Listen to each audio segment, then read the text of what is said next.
This intro brought to you by Florida Georgia Live. Yeah, I made a brand new podcast, and you know that I'm having a blast. I'm having such a time, podcasting so sublime. It should be a crime, it should be a crime. I'm so happy that it's all done, it's better than the last one. Podcasting's a breeze. Oh, hold up, no, don't click off the video. Man, I'm begging you, please, cause this podcast is free, yeah, it's free, yeah, it's free, yeah, this podcast is free. Oh, this podcast is free, yeah, it's free, yeah, it's free, yeah, this podcast is free. Yay, yay, yay. Wow. Whoa, what a great intro that was. Do you like that intro song? I'm excited about those. I'm not sure what one played because I haven't picked it out yet, but I'm sure it was a doozy, whatever it was. Boy, I'm telling you, I'm a little upset with myself because Keegan, if you're watching this, you want to see, he lent me this. It's a cheap $30 Neewer condenser microphone, which is different than other type of microphones, in case you didn't know, because you need phantom power, 48 volts. Don't know what it means, don't know what it does. Can't say that I particularly care either, but I know that I had to buy one of these things, and I did, and I made lots of cool stuff. I got pretty creative very late at night and quite early in the morning, oftentimes. If I sound out of breath, it's because I ran downstairs and made my hair wet, and I restyled it. You see this? If you're listening, I'm pointing to a floof of hair that would not go down, and so I tried to wet it, but it's still there. It's quite independent. Okay, that's gonna bother me the whole time. Hold on, audio listeners, I apologize. I'm pretending like this is on iTunes. It's not on iTunes. It's not even on YouTube yet. I'm just talking in my room. Welcome to the podcast, everybody. Episode 2. Apologize for last week. I can't even talk. My goodness. I apologize for last week's episode. I don't even know am I in focus? Am I in focus? Let's see. Right there? No. Wrong way. Like here? Where did I don't care. It's a podcast. I don't care what I look like, okay? Okay. It usually autofocuses, but I had to mess with the settings to get this new mic to work. I set it on auto, everything. The ISO, whatever that means. I thought it meant for in search of, but apparently with cameras, that's not what it means. I had to change everything to manual, so I had to change all the settings by hand. I watched a YouTube video, just one. It wasn't that, I'm complaining, but it really wasn't that hard. But anyways, apologize for last week's episode. Man, this podcast's off to a fantastic start. Apologize for last week's episode. I didn't really have anything to talk about, so I didn't talk about anything. I just kind of analyzed a Ariana Grande song. Apparently it's pronounced grand. She was doing an interview with someone, and I guess she says it's her grandfather's name, and it's pronounced grand. So everyone's saying it wrong. So you should get on the correct language train and join me on the correct language train. It's no fun on here, but at least you're right. But I did get something to talk about this week because my brother, bless his soul, was one of the people to comment on my latest video of stuff that he wanted to talk about. And I think, let me turn this audio down so I don't blare you guys. By the way, go check out my latest vlog. It's pretty entertaining, if I do say so myself. Those are a trip to put together. My computer crashed. But that's, like I said in the video, that's all in the past. It's all in the past. So, but this time we're actually going to talk about things, about me. I am not in focus.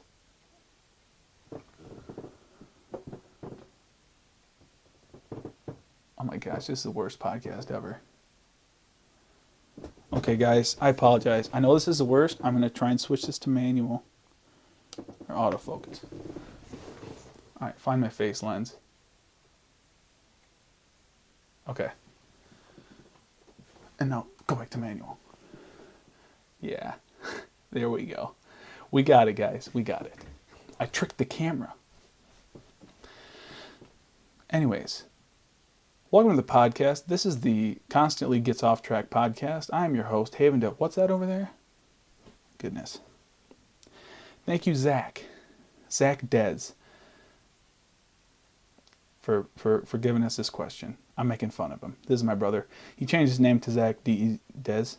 I'm not sure why, but he has a good topic. Good topic. Next video, talk about the best, worst, and most funny moments when working on the farm. Also get the 3D pen. He's referring to my vlog, and I did buy that 3D pen. If you guys don't know what that is, it's basically like, 3D printers. It's basically the heating element in a pen form to where it will spit out. It's kind of like a fancy hot glue gun, really. That actually might be a good video, like 3D printing like with hot glue. I think Draw with Jazza did that actually. But I did get the 3D pen. It is coming in the mail, Amazon Prime, 2 days. I don't know if they ship on Saturdays though. If they do, I'll have it tomorrow. I might make something on Sunday. Slow down, Haven. Slow down. Come on. It's the beginning. Hold your horses. Don't get too excited, Haven. Just get your words out. It's fine. I'm not editing this also, by the way. So I apologize for all of the not smoothness that you're hearing or seeing. If you're watching, you know that I keep looking off at the side to the screen. I'm going to try and look at you more, okay? 3D pen. It's coming, and I'm excited. There's some things that I want to do with that. I also want to do like a wooden carving type thing. If you guys don't know or aren't subscribed to Bobby Duke Arts on YouTube, he is a really incredible craftsman. I would describe him. I wouldn't describe him any other way. Just incredible skills. And just, I don't want to say unapologetic, but unabashedly excited to try new things and do things that he hasn't done before. And he like knocks it out of the park every single time. The first video of his I saw, I think one of the first ones that went viral, is he took like colored pencils and you put them in a big bundle and then you fill up the spaces with epoxy. And then he puts it in a vacuum chamber so that the epoxy goes in all the little air crevices. What? Air crevices? What am I saying? All the little cracks and crevices in the wood, and it just saturates it with this resin, and then it's like a solid mass that he turned on a lathe, or just carved it with like a Dremel, and it was super cool. Super cool. It made it look like it was pouring out of it. Just go watch the video. I can't explain it in a way that makes sense, but that's another video I want to do. Try and carve something cool, like a knife or something out of wood. Make a fancy, super fancy letter opener. But anyway, Zach, let's get to your stuff. And by the way, if you have anything you want me to talk about, you probably don't know who I am or why you would want me to answer your questions. But hey, jump out in a leap of faith. Leave a question that you might want me to answer. Context. Obviously, I work on a farm. Zach knows this because he's my brother, but I also do art. I do art. I don't like saying I'm an artist because not that that has a negative connotation generally, but I don't consider myself like, when I think of someone as an artist, I picture them making a living off of art, or I don't know. But that's really not true though, because like all the great artists had full day jobs. Like, I can't even name them. The one who bit his ear off, the one who invented the helicopter, Da Vinci, Van Gogh. Are those the two? Donatello. All the Teenage Mutant Ninja Turtles. All of them had day jobs, in addition to the art and the designing stuff that they did. So I guess I am an artist. I'm a distinguished artist. I would show you. Well, I can't. No, I can't. I put you on the big tripod. I can't show you. Actually, here's some, if you're watching the video version. I'm going to try and get this on iTunes also, but if you're watching this on the video, I will pop in a picture of that artwork and that one. Ooh, that one looks nice. Boom. I'm just flexing at this point. Obviously the audio listeners can hear how great that art is. Pretty fantastic. But so I do that. I like religion, like apologetics, politics kind of. Not so much anymore. Kind of coming to the conclusion that politics ruins everything, no matter what side you're on. I lean more conservative for sure, but it's like, that's not what our main focus should be, especially as Christians.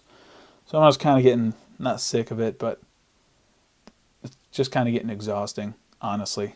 But so we're going to talk about the best, worst, and most funny moments when working on the farm. I guess we'll start out with the best. I think the best part about working on the farm is getting to work outside. And I think one thing that getting to work outside and being blessed with a job that allows you to work outside gives you is an appreciation for good weather, for sure. Like, I can't say it was a brutal winter because there have been worse winters, but it just felt, this past winter, for some reason, it felt like it was the longest winter I'd ever experienced. This coming from a person who worked on the farm with his brothers through the winter of 2014 and 15. That winter in between those 2 years was horrendous. I think there was a full week when they didn't have school at the public school here, and Keegan and I got in a small car accident. We were going like 15 miles an hour. It was terrible. It was awful. Like, it was a trip to get to the farm, and we live, well, right now, probably about half a mile away. So it takes 2 minutes to get there in the summertime, but it'd take you a good 5-10 minutes to get there because you couldn't see. It was not good. -30 with the wind chill. It was terrible. But for some reason, this past winter just made it feel like, I don't know why. It never ended. It never ended. And now we're getting to the days where, we had a day when it was almost 60 degrees. It feels like heaven on your skin. My camera thing is beeping. I don't know why it's doing that. Last pod, I guess it chops it up into different video files, about 10 minutes long, and I got about 30 minutes on here. So I apologize if you're on the video pod, or I don't know. I just apologize. I just apologize in general if you're here. I'm sorry you have to be here. And if you're still listening, God bless your soul. Oh, it stopped blinking. I think we're good. I think it's good now. But bad weather, anyone who works outside knows this, and anyone who works inside even. If you work inside in 8 to 5, you go to work, it's dark, and you leave work and it's getting dark. And you're never outside when the sun's shining. And that's depressing. At least when I work in the winter, it's dark sometimes, not often, because it gets, I don't know what I'm trying to say. But I get to work when the sun's out. I get a little bit of vitamin D in me during the day. And this cold makes you appreciate 40 degrees more than you could ever imagine. That's one of the good things. You learn to appreciate seasons in their own right and for what they are beautiful for. Like in the winter, I can't think of anything more beautiful in the wintertime. I can't think of anything else I'd be wanting to look at when the snow is just sitting on the limbs of the trees. We blessed to live in the woods here, and you'll have a little twig with 1.5 inches of snow on it everywhere. It's gorgeous. Or when it's, you get freezing rain and there's, 1/2 inch of ice on all the twigs, or everything. It's like you're in a snow globe and just big globs of snow, and it's beautiful. And it's also freezing and depressing. And then you get to spring, you're like, I can't wait for spring, and you get the warmth. And then you realize that every season has its own troubles also, because you get to spring and then it's warm and rainy and cold. And that's warm and rainy and cold and muddy. And then the tractors get stuck more. I don't get tractors stuck. I'm a professional farmer, okay? That's one of the best things. Another thing is getting to work with family is nice. That might be one of the worst things too. Working with family. I'm kidding, but I'm also not. It's good though. Getting to work with your family is a nice thing for sure. What's another best thing? Well, you get to be around cute animals all day, and big cow animals. That's what we call them in the dairy industry, big cow animals. Boy. But that's really nice. getting to be around little cute baby calves all the time. You get to see calves born all the time, and it's just such a normal thing now. You're like, oh yeah. I mean, it happens half a dozen times a day, at least at our farm. It's quite large. But it's one of the smaller ones in the area that we're at. I mean, in this area of Michigan especially, it's a big dairy industry. Everybody works on a dairy farm or in some industry that is closely associated with the dairy farm, be it grain company, trucking, just general like custom field work, or mechanics, metalwork. If you do insurance, seed salesman. I mean, you go down Main Street of McBain, and every single one of those businesses is strongly supported by the agriculture in this area. So that's really nice too. A good thing about farming is a strong community that's around you that is also farming, and that have a good work ethic and good, for the most part, good Christian values. And I like that about our community as well. That's not technically the farming part, but worst parts. Worst parts about farming. Well, if you're asking me, there's not a lot of worst parts. Working in bad weather, that's pretty sucky. If you're asking my dad, who owns a farm, he would have a lot more worst parts. Money-wise, it's not always fantastic. In fact, for the past 10 years, it's been pretty rough. Not 10 years, 4 or 5 years. It's just been down. So that kind of stinks. Funny parts. Funny moments when working on the farm. There's lots of funny moments. We're getting to work with family. A benefit to working with family is that the people you work with have a very similar sense of humor to yours, and that's so valuable. And you realize how valuable that is if you get out and you're around people who don't have that sense of humor, and you're deprived of that, and you realize how awesome it is to be able to have people around you you can just riff off of and just have a great time with when you're working. That's a huge blessing. For sure. Another funny moments. I don't know. I mean, there's funny stuff all the time. We're always joking. It's just a really pleasurable experience getting to work with family and people who are in a good mood. When they're not in a good mood, it's not as fun. But generally, everyone's in a good mood. But man, some bad things, I guess, are... I guess I'm going to kind of go off that, talk about some of my injuries that I've gotten. Not just farming, but in general. But one that I got farming was when our cows got out. And it's hard to explain to someone who hasn't grown up or worked on a dairy farm the feeling that courses through your veins when you get a phone call at 3 a.m, or your dad or your brother comes into your room and tells you that the cows are out. The amount of adrenaline that flows through your veins, I don't know. I've never played sports, partly because of the injuries that I've had, which I'll get into, which is coming up. But it's crazy, just straight adrenaline, and it's not a fun adrenaline though. If you played football, basketball, that type of adrenaline is good. It's productive, and you can leverage that to your benefit, which you can when the cows get out too. But it's bad. Whenever the cows get out, it's bad. It's not an outcome you want, and it's always due to usually human error. But it's just the way it is, and so that happens sometimes, and you got to go and run around and get the cows back in the barn. Because when the cows get out, it's not safe for the cows, it's not safe for the people working around the cows, and it's not good just in general. Throws everything off, gets the schedule off, it's not good. And we were chasing the cows around once. This was summer, May, maybe.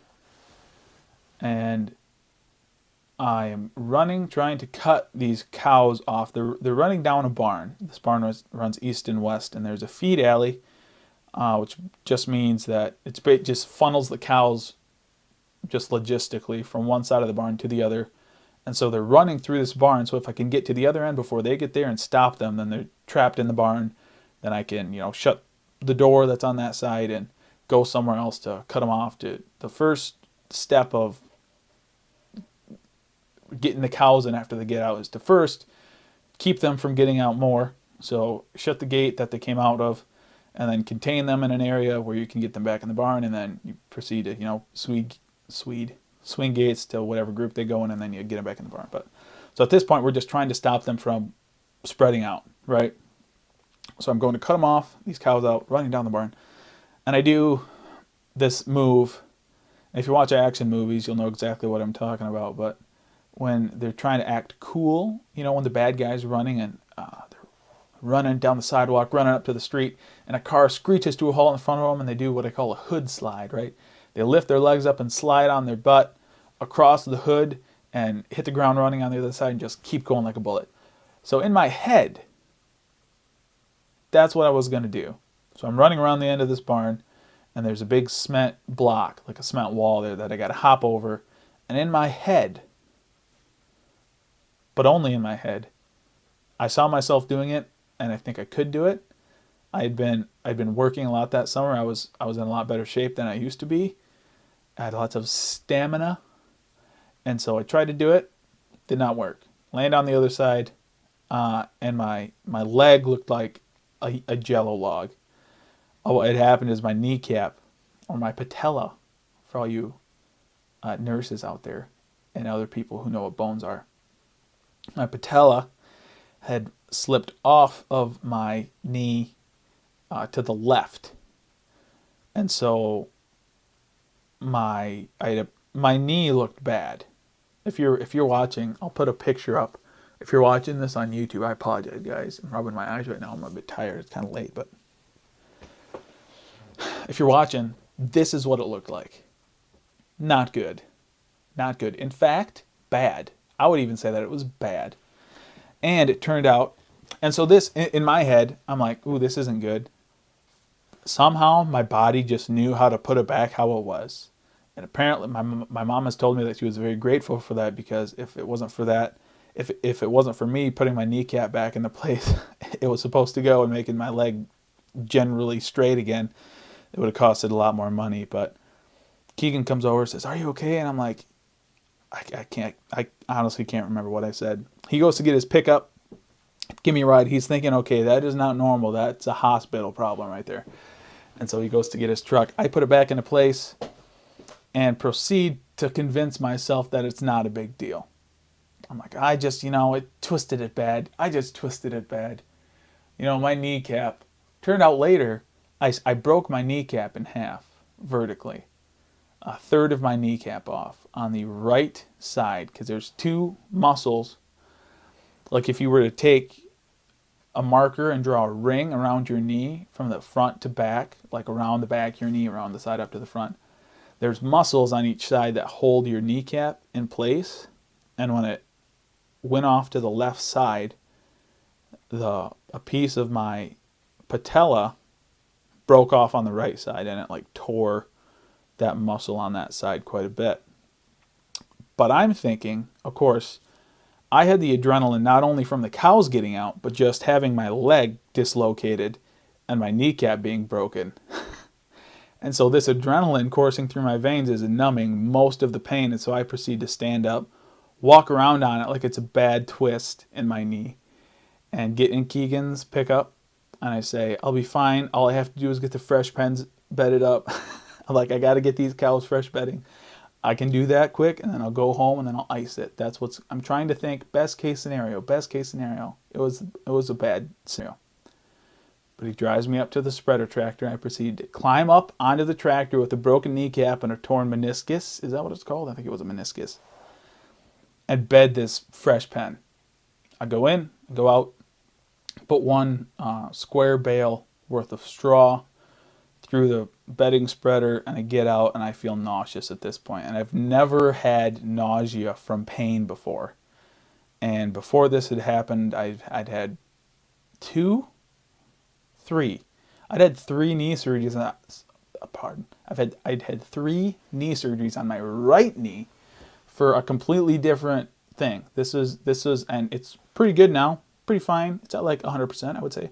But this whole thing was with my left knee, and I'd had a lot of pain before with those surgeries, but I'd never had the amount of pain to the point of nausea. And I'd broken my left foot before too, and I had never had nausea, but I had nausea this time bad. So I'm like, I gotta go home. And so I think I called Keegan, said, can you give me a ride home? Or maybe I drove home, I can't remember, but it was bad. Dislocated my knee. Later found out patella was broken. They didn't have to do surgery or anything. I kind of set everything back decently enough to where that it could heal on its own and in a good way. But that was not fun. Not fun. So that was in the summer. I think it was about a year later. It was in the winter. So either over or just under a year later, I dislocated my knee. Not as severely, but I dislocated it again when I slipped on the ice at the farm. And so after that, it was lots of physical therapy to get it back to 100%, and hoping and acting in a way to where I can prevent that from ever happening again. But yeah, that was not a fun injury. So that's a not fun part of farming, especially in the summer, because the course of action to fix that is to put your leg in a straight brace, basically, and you can't bend it for 4 to 6 weeks, I think. And that's brutal. You can walk on it. Was I able to walk on it? I can't remember if I was able to walk on it or not. I think I was able to walk on it fine. I think I was. I for sure was. But it was not fun. Yeah, not fun. Worst story though. This isn't farm related, but another bad injury I had was on my right knee. My bottom bone had a type of, what did he call it? A cyst in the bone, which is basically, if you picture the inside of your bone structure as a sponge, a cyst is basically just a big empty pocket. So it was a weak spot on the bottom bone. I should have looked up an anatomy chart before I came, but on the bottom bone at the top, so I have your calf bone. I really should look this up. And your top bone. And there was a bubble inside the bone of that bottom bone. And so a chunk about as big as a quarter broke loose from that bone, but it just stayed in there. And so it wouldn't, I remember, as long as I can remember, I wasn't able to extend my leg out all the way, because if I would put it straight, it would put pressure on that bone. And like, I can't remember I think it was painful. I always had a lot of pain in that knee. I can't remember my knee ever not hurting, really, which is weird. I think that's why I have such a high pain tolerance now, maybe, but that piece broke off. And so I had a surgery where they went in, took that piece out, roughed it up, kind of took all the callus bone. I know that's not what it's called, but you get the idea. They roughed it up, put it back in, put 2, like, not dissolvable screws, but they put them in, and then the bone will grow through them. And so they did that. That didn't work. So a year later, they did a surgery, another orthoscopic one, is that what it's called? With little robot arms to take that piece out, and then a cadaver piece from a very generous dead person, thank you dead person, was taken. I assume a dead person. Is there just a living guy walking around with a hole in his bone? I hope not. I apologize if that's happening, but I'm pretty sure that didn't happen. Anyway, they get a cadaver piece that fits my bone structure, my height, weight, all that stuff, age. Stick that in the hole, and that has worked since then. But that third surgery, when they had to go in there and put that other piece of bone in where they had taken out the old piece of bone, they had to like cut my knee, like an 8-inch incision or in the front of my knee, straight up and down. And then I got, like 37 staples after that. No fun. But after my first surgery on that knee, I was on crutches. And because I'd been limping for so long, I was favoring my left foot, which had a hairline fracture in it, which we didn't know. So the second day I was on crutches, I'm like, Mom, my left foot hurts. I'm like, it really hurts. And Mom's like, oh, you're fine. I'm like, I really think I should get a wheelchair. And I'm doubting myself. I'm like, does it really hurt that bad where I would need a wheelchair? But I'm like, Mom, I really think I need a wheelchair. She said, oh, you're fine. I'm saying this right after dinner. I start crutching away from the table to go onto the couch, and it crutch, snap, and my foot breaks. So I was in a wheelchair, unable to put weight on either of my legs for weeks. Well, I've kind of talked all the way to the end here, guys. I apologize, but it's kind of going to be an abrupt end. Please don't sue me, John Denver. I made this podcast all alone. Inside my room.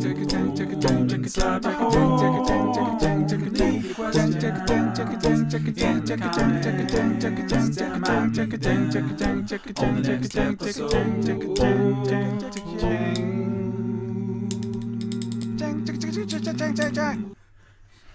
episode.